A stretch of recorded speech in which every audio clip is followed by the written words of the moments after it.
I've been playing Battletech for a lifetime, and it's my passion to bring the tabletop experience to as many people as I possibly can. I want to keep having great games with you. I'm Tuck Davian, and together with a talented group of freelancers and dedicated fans, we're out on the open road, searching the country for players with guts who'll join us and feel the DACA one more time on Battlebound.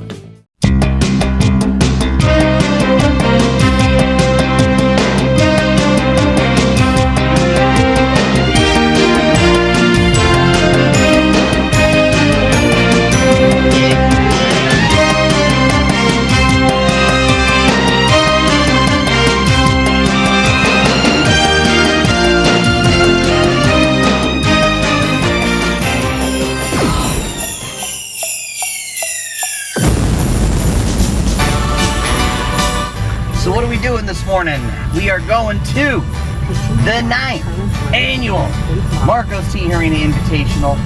It's SuperBrawl this year, baby. It's the Urbie Derby to end all Urbie Derbies. This is like Urbie Derby meets WWE meets Monster Truck Rally Demolition Derby. It's going to be all kinds of crazy, carnage, mayhem. This goes on every year the closest Sunday to Christmas. Only the people that I invite are allowed to come. So it's going to be an exciting day. First thing we do is we go get some breakfast. We're going to go pick up one of the competitors here in the spaceship that Hyundai has given me while they're fixing Tin Can Sally, and we're going to have us a good day. The Invitational is a Battletech tournament that really started out as the We Have Nowhere Else to Be on Christmas Club.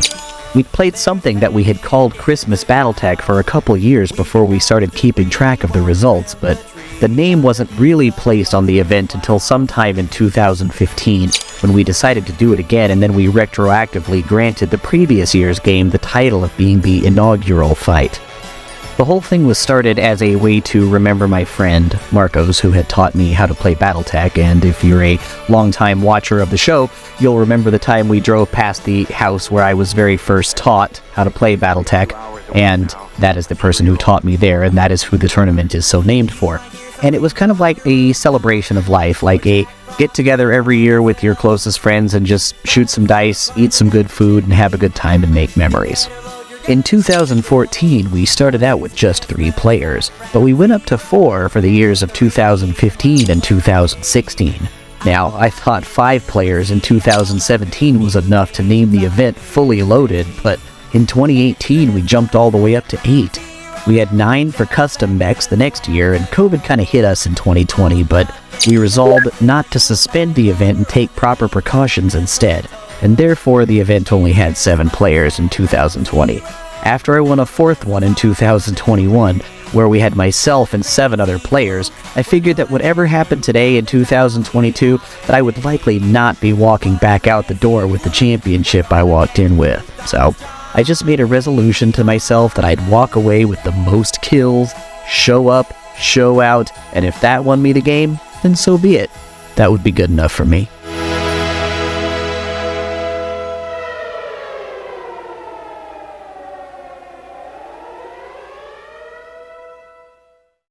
Okay, so we're here in lovely Tulsa.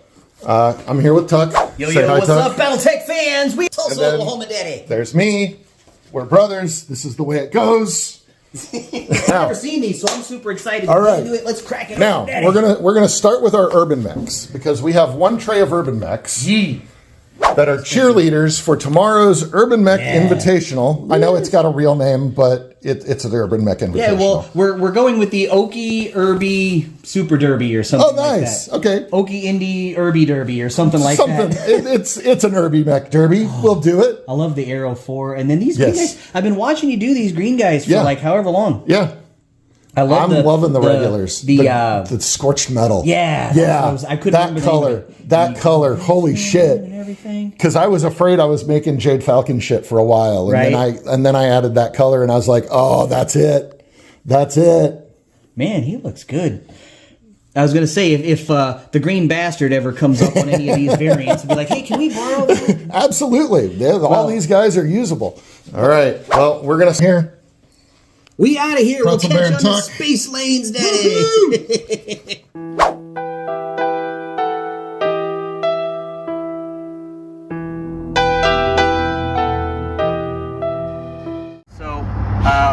decided that we're not going to have any more than 2 of any one chassis on the table at once. Okay. So that way I didn't have to print out 10 record sheets for each variant, you know, so it's just going to be a rule of 2 at any time. If you roll a mech that's already got 2 on the field, you just re-roll. Okay. No biggie. The firing is going to work like this. We're going to start with whoever was at the top of the list. As you guys know, we do initiative by random name generator. The list will just get randomized every turn, and I'll call out your name, and it's your chance to move. We'll start with the initiative, the guy that's on the top, and we'll either go right or left, and you'll just do your action, resolve it. You do your action, resolve it. You do your action, resolve it. If you get killed while this is all happening, then you are the next person in line, and you can resolve and regenerate your machine right then and there. So that way, it's because every urban mech only has one of 3 things it can do. It's going to fire the big gun, it's going to fire the small gun, or it's going to fire all of it. Right. You only have one of those. One will be the high straight ball, and 2 fingers will be the low straight ball. That's pretty much it. Let's see. If you, for whatever reason, just hate your chassis, whatever one you've rolled, you can, for every respawn, you can trade 1 kill. You can go up by 1 death and re-roll it. But you can only do that once, every respawn. That way you're not putting yourself into crazy debt trying to get the one thing you want. I got 52 deaths, but damn it, I drove what I wanted. We did away with the idea of going to a worse gunnery and piloting skill to buy an extra SPA, because we said that's pretty broken. So, because it's not going to be hard to hit anyway. They're urban mechs, you know what I'm saying? Right. And having somebody with 2 superpowers would be broken if several people did it. So you can still, however, give up your superpower and go to a 2-gunner, 3-pilot, if that's what you want. You don't have to, but if you do that, you are effed for the entire game. You don't get your superpower back at any point in time. You're a 2-gunner for the whole game. Fair enough. Otherwise, you're a 3-gunner. Yes, there is a system to determine what happens in the case of ties, but it's a complex system, and I don't want to have to explain it a million times. If it happens, there is a system in place. Fair enough. Okay, and so far as placement, you're going to have what I like to call music cues. So you're going to get an entrance video, basically. Whatever character you choose has a little entrance video. You have as long as that video plays to put your miniature on the table. If you don't do it in that amount of time, then I will do it. But it's like each of these themes are about 40 to 60 seconds, so you have on average about as long as the Jeopardy thinking music to put something down. And some people have longer entrances than others. It's that way on purpose, because, you know, it makes some people have an advantage where other people don't, because they have a great superpower or whatever it is. And then there's people who are just busted. So anyway, that's the rules. So Cool. Are we all good? Sounds fun. Break. Break. Crash and burn.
cheerleaders were present as the combatants prepared to go to war at SuperBrawl.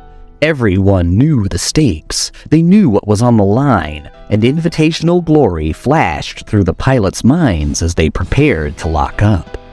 Deputy Dog would step in during the following round, and the match was underway. A confrontation was immediately brewing between the likes of Bulk Brogan and the Beryllium Kid, while others were sniping from various positions. While the Green Bastard employed his trademark stalking behavior, the situation was unfolding badly for the Kid. Brogan and the generic pilot had opened him up like a soup can, and he was preparing to make his final stand when Deputy Dog reached out and put a stop to those aspirations before they could arise, scoring the day's first kill.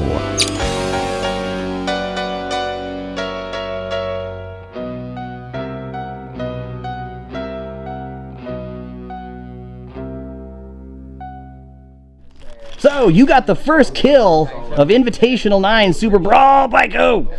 How you feeling? Well, you know, I just have to say that it's really hard being this awesome, but someone's got to do it. Yeah. I had to come in and lay down the law first thing.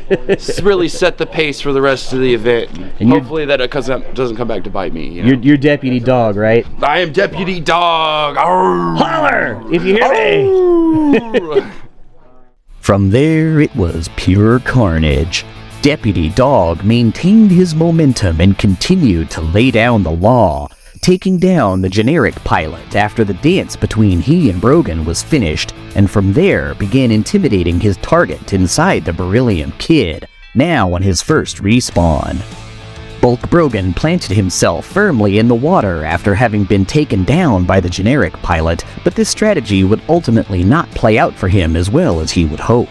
The heavily damaged Psycho Sawyer was just too much for the Iron Geek to ignore, and she lifted her machine off the ground and went for the DFA, but was ultimately unsuccessful in this endeavor. In a hilarious turn of events, it wouldn't take long for the two of them to reverse the situation, and all the others in the arena could do was look on as that DFA attempt was unsuccessful as well. Through all of this, the Green Bastard had managed to notch up a couple kills, but with the sensational antics playing out in the other parts of the arena, these kills were hardly noticed or commented on, and the Bastard continued to stalk the area, having suffered no destructions up to this point. Mechs were dropping like flies as the combatants all closed in on one another, each trying to steal the other's kill. For some, this was a successful strategy, and several kills were recorded over this time. An incredible 4 destructions occurred over one 10-second round of fire, sending pilots of machines like Psycho Sawyer and Martian Bell clamoring out of new spawn points and desperately looking to earn a quick kill in order to balance out their recent terminations. Meanwhile, the Kid was getting desperate. Launching at DFA, he was looking to rectify his issue of having scored no kills up to this point, but it was not to be. He missed a landing, and that caused him yet another respawn, taking almost all hope away of being able to place in the Derby. The clock was running down, and the Iron Geek found herself with combatants Ziggy and Martian Bell. It was Ziggy Starbuck that suffered the brunt of this situation, as the Geek and the Bell both bludgeoned their mutual opponent, each hoping to be the one who took away the kill as time left in the duel began to run out. The Green Bastard, however, had other ideas. He moved into position to capitalize on the Geek's hard work and blessed Ziggy Starbuck with the business end of his Suburban Mech's PPC. This sent it crashing to the dirt, and the desperate thrashing of the Geek's foot did the final damage that was needed to put the Starman away, scoring her 4th kill of the game and earning her the ire of the Bastard. Enemy mech destroyed. Martian Bell tried, for what it was worth, to take the Bastard's aim away, but to no avail. The clock was ticking, and both the Bastard and the Geek were looking to be the ones to put away Martian Bell as a buzzer beater to wow the fans. Deputy Dog had successfully navigated the remainder of the tournament, keeping only 1 respawn backed by 3 kills, and was hoping that the Bastard would fold against the Bell and put him into first place after a successful bout of playing stick and move. The triggers were pulled, the guns were fired, but neither the bell, the bastard, nor the geek were a smoldering wreck, and this put the bastard in the clear. Sure, he may only have scored 2 kills, but he'd managed to negotiate the entire derby without being destroyed, and despite the geek sporting the highest kills of the bout with 4, her 2 respawns put her just behind Deputy Dog, leaving the first place winner and the new Invitational champion, the Green Bastard. Deputy Dog takes second, and the Iron Geek takes third.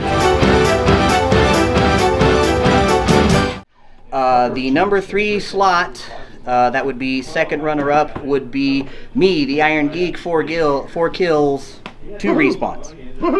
Number 2 would be Deputy Dog with 3 kills, but only 1 respawn, Nice. which he beats me out with the respawns. But the fewest respawns would be the Green Bastard with 0. So, Jeff, does that make the Green Bastard the winner? With 0 2 kills, but no deaths. With 0 respawns, yeah. Versus everybody else with, 3 or 4 kills, but right. deaths on our jacket. Right. That would make the Green Bastard the winner. Yeah, definitely. Okay, then, It you're would. a winner. Yeah. The Marcos Tijerina Invitational. We'll take it. We'll take it. The Green Bastard, Fun his game. streak is No, unbroken. seriously. They can't. That was a fun game. They say he can't be killed. They say he drinks blood. He does. Occasionally. That means that the first The blood of Mary. will go to you, the Clan Invasion set. Thank you. The classic old school record sheets, This is 3050. You probably don't need those dice, but they're Clan Burrock. I actually already have Clan Barak, but I can trade will- you for Clan Guppy if you want that. No, I will see that they go to somebody who needs them. and This is then perfect. that's the laser sight. And that's the laser Yep, sight. That's okay. amazing. So Deputy Dog over here walks away with the Tukayid map pack, the Clan Diamond Shark dice, and the Clan TRO. Yeet. All right, and then that would leave me with the record sheets 3025 and 3026, but I have all this stuff already. Now. So, what?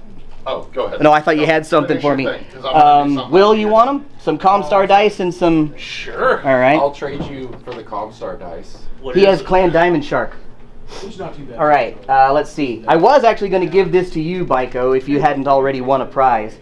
But I think the extraordinary kill there at the end of the game deserves the Ziggy awesome. clone. Yep. Oh, thank you. So you will take that home. Nice. And Ryan, I don't know, do you have any interest All right. in a BattleTech novel at all? Man, the Lord, yeah. Okay. So There you go, man. And you Will, since you are the one here with the least mechs, Yeah. this is yours. Oh, no way! Dude, thanks, Another man! Clan Invasion kit. Handing Awesome! it to somebody who wants mechs is the perfect use for it.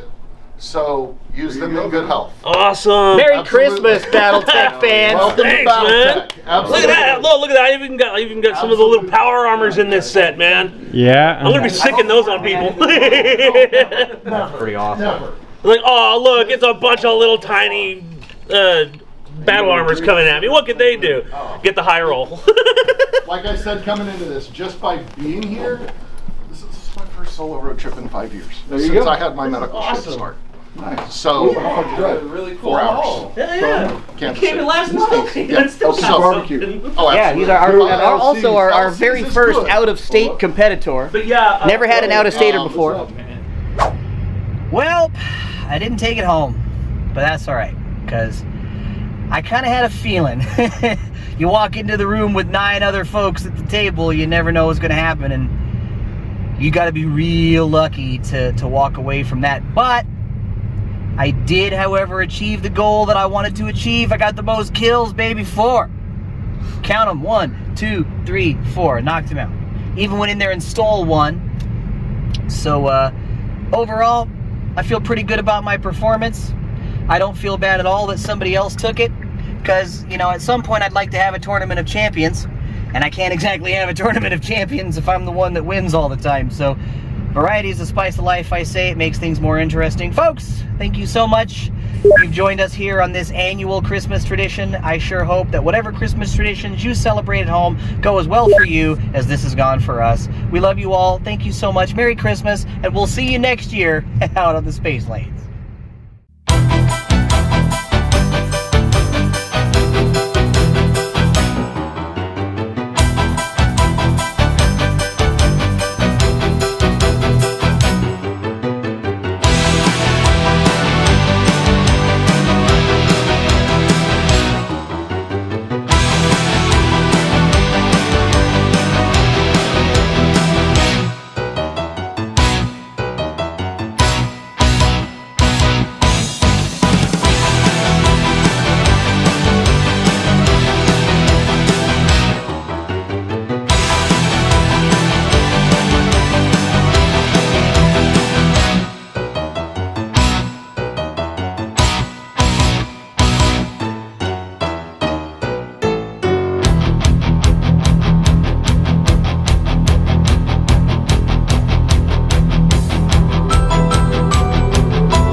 Be sure to smash our like button and subscribe to our channel. Crowdfunding is when lots of people give you small amounts of money to help your passion project come to life.